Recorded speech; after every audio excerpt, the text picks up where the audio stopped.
What is up, YouTube? It is Reagan here, back again with another video. So today I have for you a video on medical billing. Here recently, I got a question on Instagram in regards to how I was able to work as a medical biller while in nursing school. If you've watched my other videos, you know that during nursing school I worked as a medical biller from home. So if you're interested in learning more about medical billing, or you just want to get into the field, you don't have any experience, definitely keep watching this video. If you have anything to add, don't forget to like, comment, and also subscribe to my channel. I'd love to hear from you.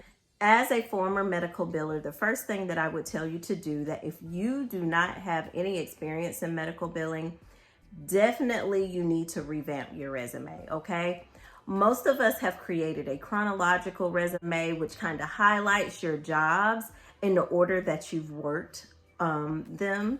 It doesn't really show anything other than where you've worked and the dates you worked there, and maybe sometimes what you did at that job. If that is what your resume looks like, girl, boy, you need to change that, because that will not get you into medical billing. So revamp your resume. The type of resume you need in order to snag a job that you do not have experience in is a functional resume. A functional resume actually allows you to outline your skill set and not the places that you work. So, for example, if you worked at, let's just say BP, which is a gas station here in South Carolina. I don't know if you got BP in your area, but we got it here. So let's just say you worked at a gas station, okay?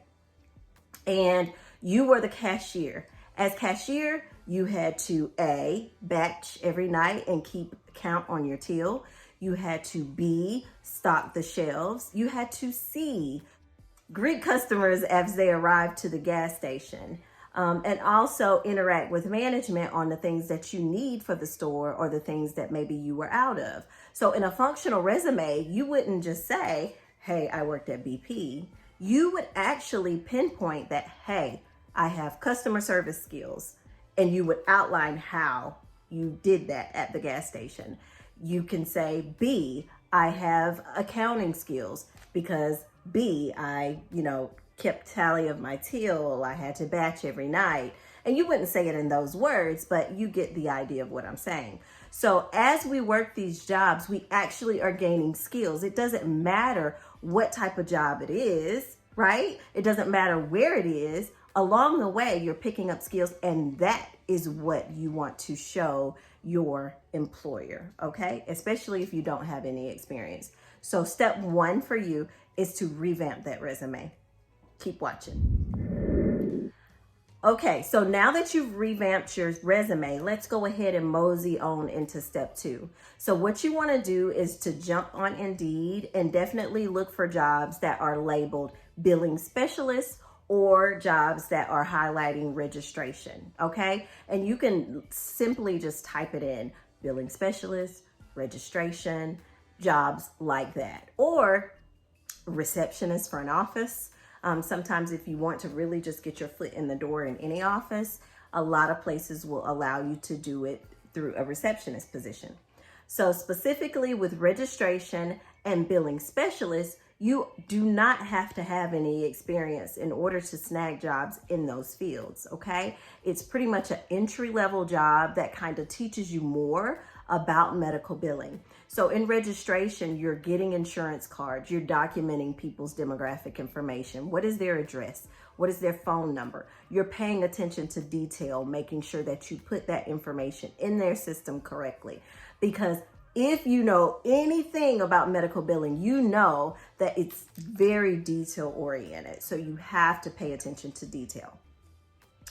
A job in registration definitely will help you build that skill. A job as a billing specialist will also allow you the opportunity to see how medical billing process goes. As soon as a patient walks into the door, you have to look at that patient not only as a patient, but you have to look at the monetary side of it. That interaction is going to create a claim. And so from the time that patient checks into your office to the time that patient leaves that office, that is going to be the information that the medical biller has to spell out to the insurance company. The medical bill has to tell the story. So as a billing specialist, you are working alongside of a medical biller, helping them tell the story. Maybe you're cleaning up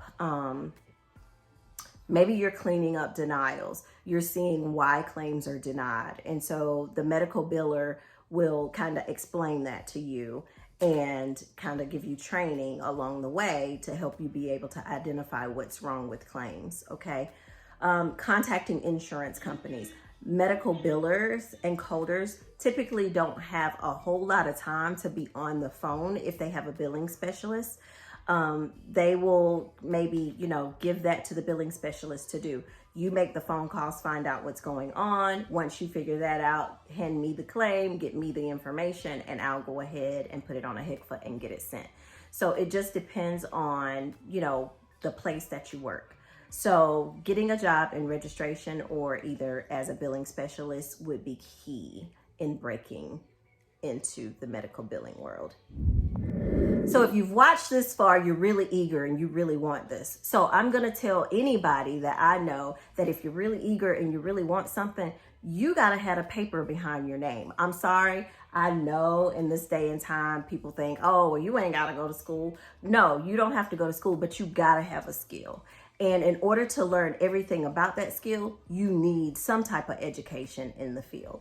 So I would say that there are schools that are really good at having maybe degrees or certificates that highlight medical billing, which would be good for you to have if you really just are serious about making this a career. Medical billers can make anywhere between $39,000 all the way to $65,000, just depending on where you work. Okay, so having that paper behind your name or having that degree behind your name would just get you more bang for your buck and your family. So going to school is key. There are opportunities where you can pay and use financial aid to go to school, or you can use grants such as the WIOA grant that's offered through the unemployment office, probably in your local area. But what the WIOA stands for is the Workforce Investment Opportunity Act. Because medical billers are sometimes hard to find, it is on the list of underserved jobs. So if you are interested in learning more about medical billing and maybe you don't have the financial aid to pay for you to go to school, or maybe it's a certificate program that financial aid doesn't even cover, definitely look into the WIOA program in your area. There's typically an info session that you go to and they have scheduled times. And then after that info session and you find that it's something that you want to do, you make an appointment and they'll screen you for that whole process. It is definitely worth looking into because they pay for not only books, they pay for any uniforms that you might need or any supplies. They pay for the classes. So girl, what more do I need to say? Call them, go check it out, definitely. The fourth thing that I would tell you to do is to just get a job at a doctor's office doing any kind of role. If you've seen my education video and how I got started in healthcare, you know that I've been working in healthcare from the time I graduated high school.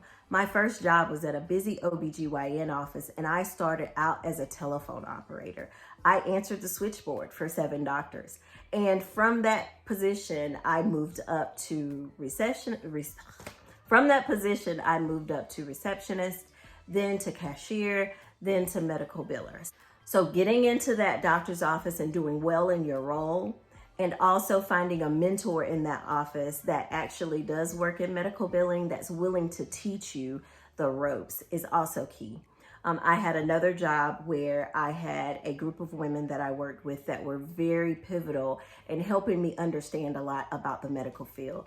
They know who I'm talking about. I love you guys. I appreciate everything you shared with me because it helped me along the way. So definitely get you a mentor. Definitely look into getting a job just in any doctor's office, just to get used to working in healthcare. Last but not least, if you're interested in working as a medical biller, just remember that you need to be a person that pays great attention to detail. making sure that you type insurance card IDs correctly, making sure that you got that patient's phone number and address correctly in the system, because that's going to affect them getting a bill, whether they get it or not, whether you're going to be able to bill properly and all of that. The next thing is you want to make sure that you can type correctly 30 words per minute. I mean, I know that sometimes we see that and we're like, well, do you really have to do that?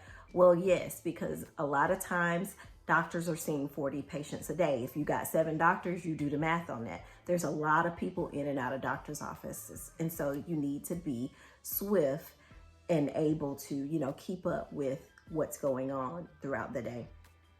The next thing is you need to make sure that you enjoy working with people and computers, because 9 times out of 10, your job is going to be on the computer and working with people. So you need to enjoy those things. It's it can be a very sedentary job, meaning you're at the computer a whole lot. So definitely make sure that you are okay with that and have healthy snacks and drink lots of water and all that jazz. Otherwise, you're going to be getting fat, and that's a different story for a different day, but whatever. Be sure that you're a fast learner, because these doctor's offices, as you know, healthcare is changing. It is changing very briskly. We have coronavirus going on right now. Doctor's offices are needing different ways to connect with their patients. Whereas patients are coming into the office now, we can see patients over the telephone, just over video, you know. And so you need to have a staff that's going to be able to swiftly pick up on new things and offer fresh ideas. So make sure you're that person once you do get that job in the doctor's office. Finally, make sure that you offer all of your patients great customer service, because out of all the places they could have went, they chose your office to come to. And doctors really appreciate when you can make their office stand out and look good and look great. So I hope this video helps you. If you have any other questions about how to become a medical biller, or if you just want to chit chat about how to get started, definitely comment below if you have anything to add. Once again, if you've made it this far in the video, thank you for watching. I like to share videos on healthcare, nursing, on career, lifestyle, all those things that help make us better people. And that help make us better people. Thank you for watching. I'll see you in the next video. Bye.